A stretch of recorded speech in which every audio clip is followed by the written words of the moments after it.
Pemirsa, jangan lupa subscribe channel YouTube Official UTV, like dan bunyikan lonceng notifikasi Anda.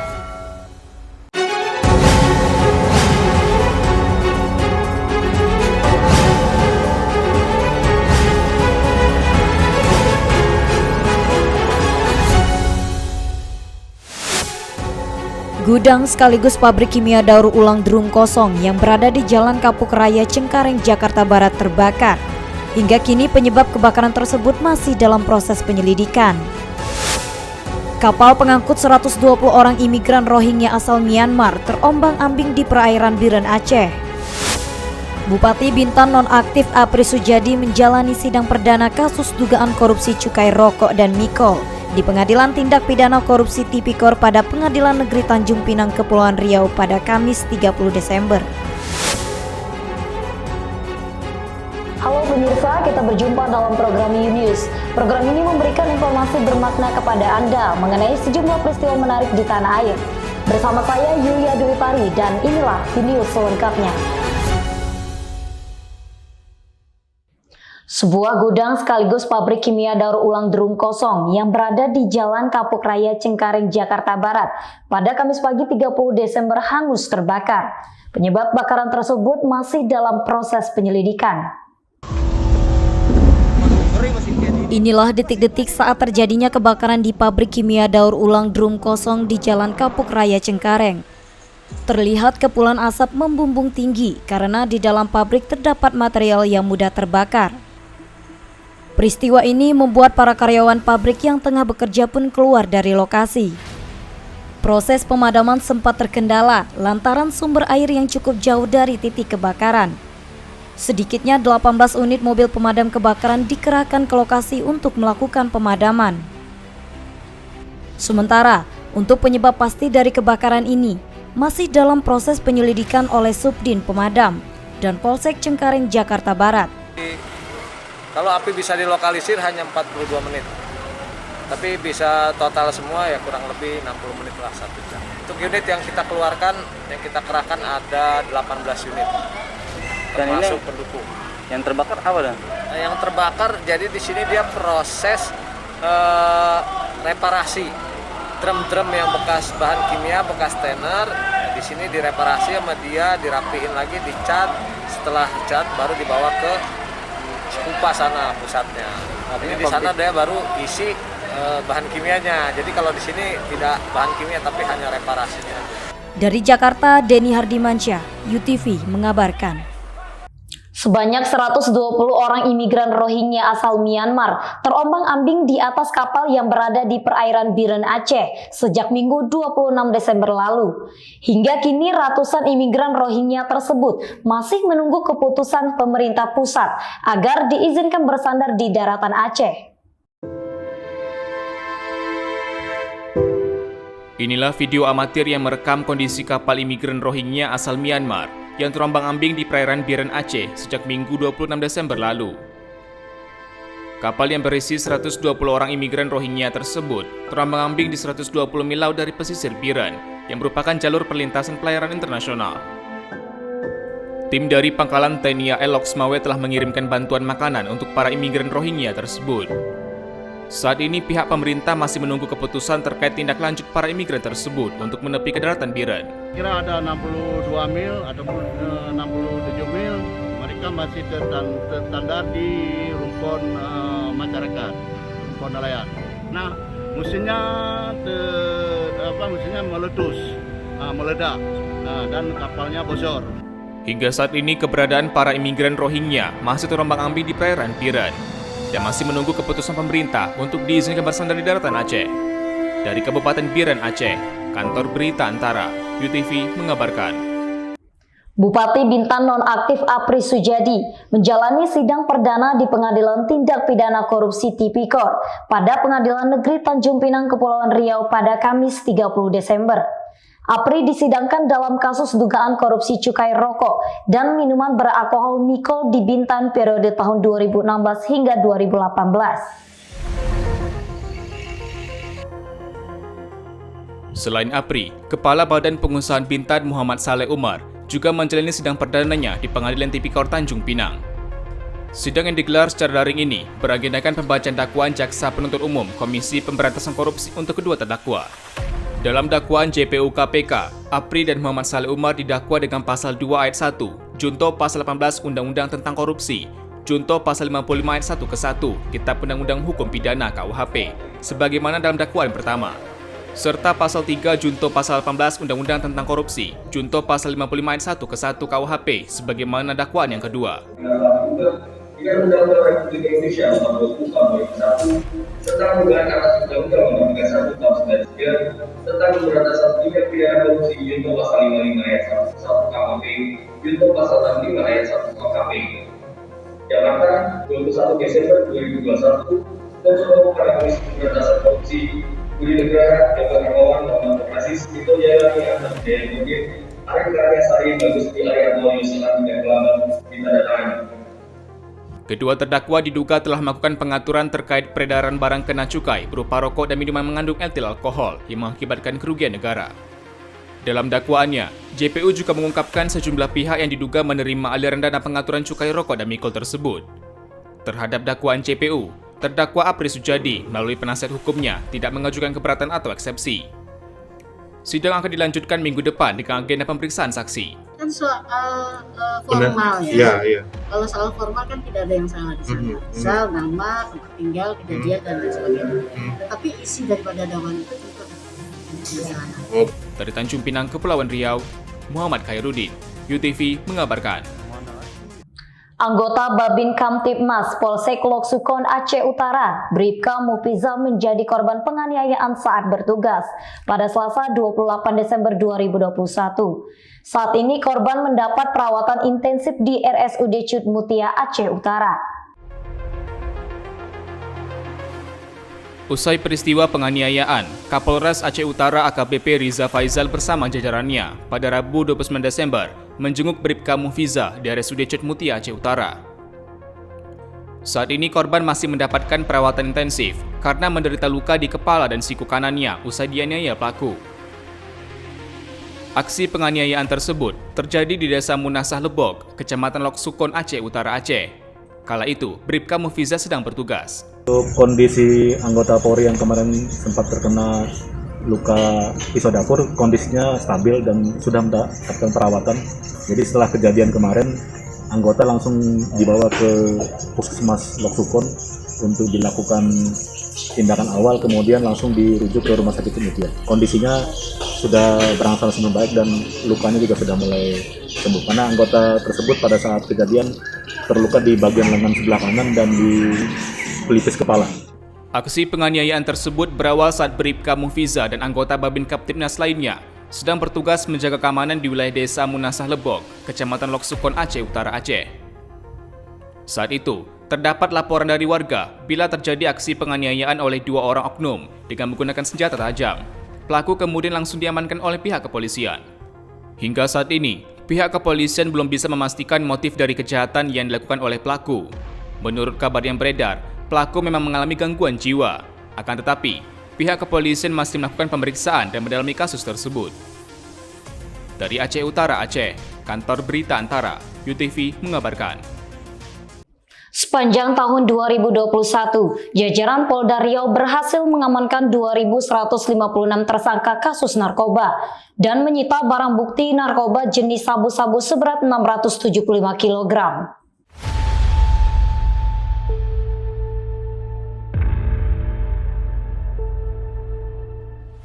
Kepolisian daerah Riau menangani kasus narkoba jenis sabu-sabu dengan jumlah total 1.464 perkara sepanjang tahun 2021.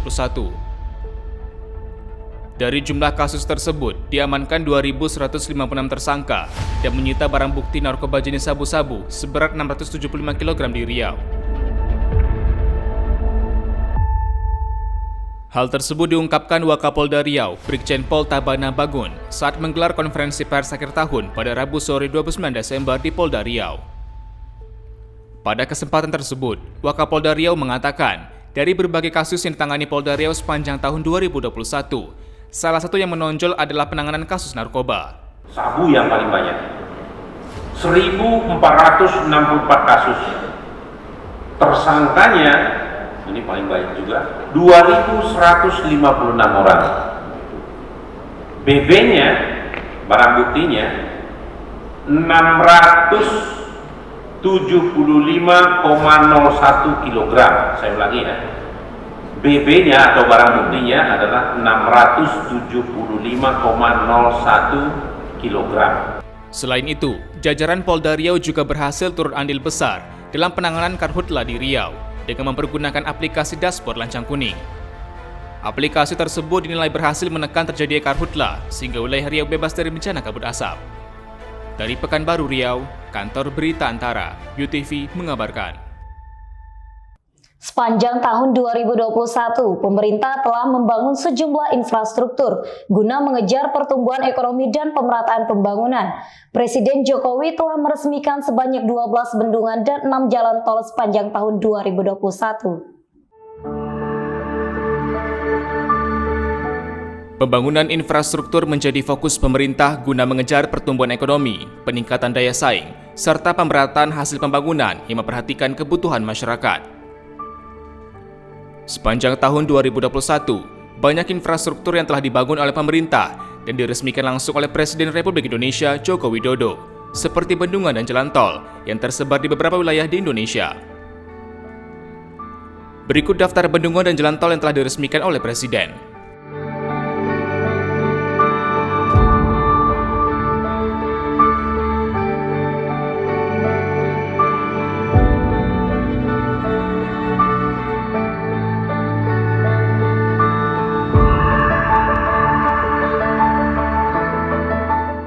Sebanyak 12 bendungan telah diresmikan oleh Presiden Jokowi, terhitung sejak awal tahun hingga 28 Desember 2021. Adapun pada awal tahun sebelumnya, sebanyak 17 bendungan ditargetkan akan diresmikan pada tahun ini. Sementara itu, sebanyak 6 jalan tol telah diresmikan oleh Presiden Jokowi, baik tol yang berlokasi di ibu kota Jakarta maupun yang berada di daerah lainnya. Dari Jakarta, Kantor Berita Antara, UTV mengabarkan.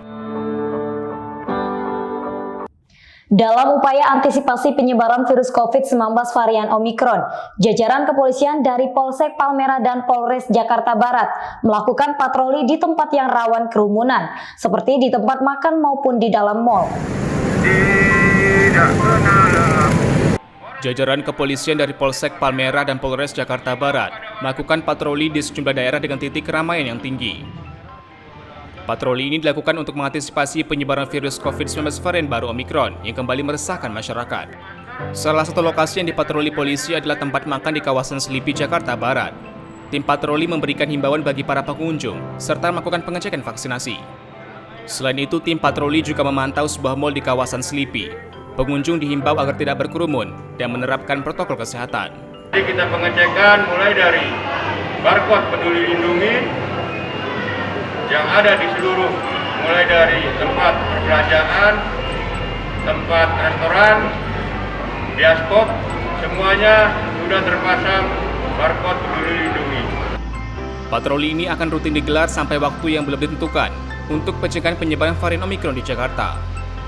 Dari Jakarta, Denny Hardimansyah, UTV mengabarkan. Jelang akhir tahun 2021, kenaikan harga komoditi kebutuhan pokok seperti cabai mengalami kenaikan sebesar Rp2.000 per kilogram di Pasar Barek Motor Kijang, baik itu jenis cabai rawit maupun cabai kering. Dari pantauan tim ulasan TV di Pasar Barek Motor Kijang pada 30 Desember, harga cabai rawit mengalami kenaikan sebesar Rp2.000 yang semula Rp58.000 per kilogram, kini naik menjadi Rp60.000 per kilogram. Sedangkan untuk harga cabai kering dari Rp64.000 per kilogram, kini naik menjadi Rp62.000 per kilogram. Jadi apa yang naik aja, Bu? Cabai, kalau bawang masih agak stabil lah. Bawang berbes. Yang naik cabai lah kayak. Cabai apa, Bu, yang naik? Ini rata-rata Semua cabai keriting, cabai merah ini, Bu, ya? Ini dari luar atau dari dalam? ini semua ketiga ini? Dari dalam, dari luar, dari dalam sini tak ada di kebun. Tidak ada ya? Kosong lagi, kosong. Memang cabai ini pun susah kan. Dari Medan, Bu, ya? Dari Medan. Berarti cabai hijau, merah, sama rawit, Bu, ya? Iya, itulah yang naik. Sekarang berapa cabai rawit, Bu? Cabai rawit kalau per on 7.000, kalau sekilo paling 6 kan. Sementara untuk komoditi kebutuhan pokok lainnya seperti sayur mayur, bawang merah dan bawang putih tidak mengalami kenaikan. Harga sayur bayam dan kangkung masih Rp7.000 per kilogram, kacang panjang Rp8.000 per kilogram, kentang Medan Rp12.000 per kilogram, bawang merah Jawa Rp34.000 per kilogram, dan bawang putih Rp32.000 per kilogram. Ya kalau kentang apa semua Pak De? Ada. Biasa normal. Bisa normal Pak De ya? Ya, normal. Tapi harapan harus normal Pak De ya? Normal. Turun, kalau bisa turun lagi. Oh gitu. Kalau daya beli gimana Pak De? Daya beli kurang. Kurang ya? Sepi. Terkait kenaikan harga cabai tersebut, Dinas Koperasi Usaha Mikro Perindustrian dan Perdagangan Kabupaten Bintan akan rutin melakukan monitoring terkait perkembangan harga komoditi kebutuhan pokok di pasar tradisional. Kita rutin ya, hampir setiap hari kita memonitor perkembangan harga yang terjadi di pasar, khususnya pasar di wilayah Kabupaten Bintan. Untuk hari ini kita on supportnya ada di wilayah pasar Kabupaten Bintan.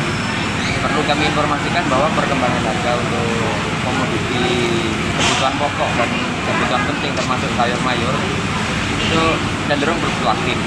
Memang ada yang naik juga ada yang turun. Seperti cabai rawit naik dari sebelumnya 58 juga jadi 60. Artinya ada kenaikan 60. Tapi ada beberapa komoditi juga turun. Murjia, seorang pembeli mengatakan, dirinya tidak khawatir dengan adanya kenaikan harga tersebut karena dinilai masih terjangkau. Masih terjangkau lah harganya. Oh gitu ya? Iya. Bisa. Nah, kalau harga cabai naik sedikit atau apa gimana menurut Bu? Sedikit. Agak lumayan tinggi juga lah. Iya. Tapi kan kadang ada waktu murah juga. Oke. Dari Bintan, Kepulauan Riau, Andri Dwi Sasmito, UTV mengabarkan. Cuaca ekstrim yang terjadi di Kabupaten Natuna, Kepulauan Riau beberapa bulan ini mengganggu aktivitas para nelayan tradisional untuk melaut, sehingga membuat pasokan ikan menurun drastis yang mengakibatkan harga ikan kian melambung tinggi.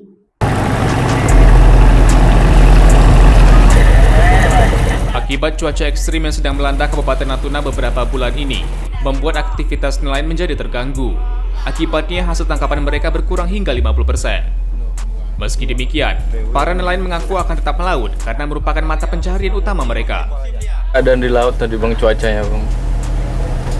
Cuaca di laut sangat-sangat kencang anginnya. Gelombang pun besar. Berapa kira-kira Bang? Kira-kira 3 meter per meter lah. Berkurangnya hasil tangkapan ikan para nelayan mengakibatkan sejumlah pedagang ikan terpaksa menutup lapak mereka. Dari pantauan tim ulasan TV di pasar ikan tradisional Natuna, dari 50 lapak yang ada, hanya 10 lapak yang masih dibuka. Harga beli itu standarnya 16-17 ribu.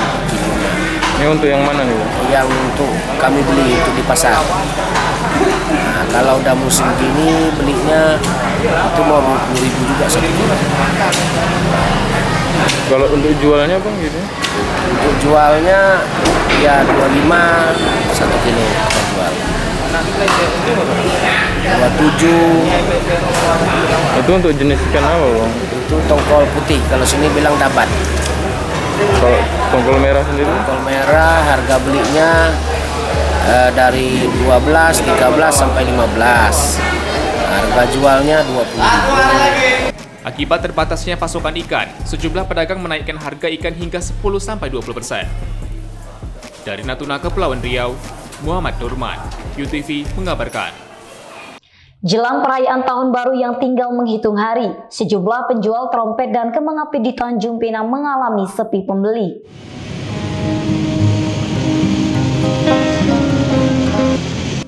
Nelly, salah seorang penjual trompet dan kembang api di kota Tanjung Pinang menyampaikan sepinya pembeli trompet di tahun ini.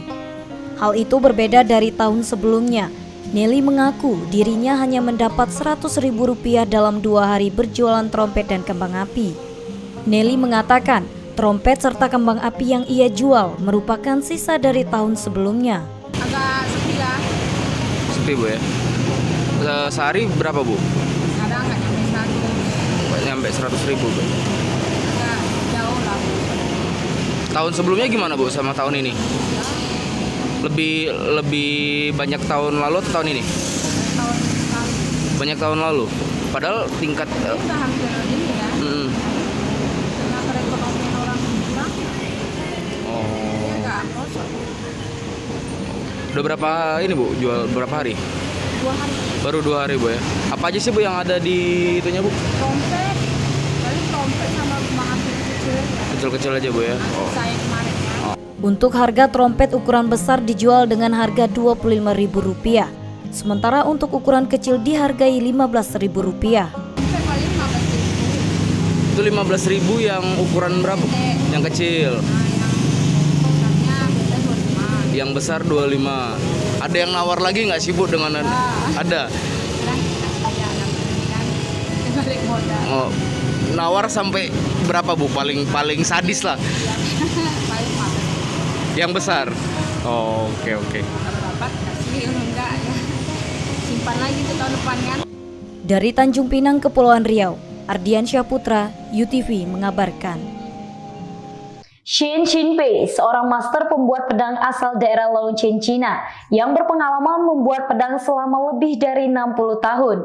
Seperti apa Shen Xinpei memaknai pedang yang ia buat? Berikut liputannya. Shen Xinpei adalah seorang master pembuat pedang yang telah berpengalaman membuat pedang selama lebih dari 60 tahun.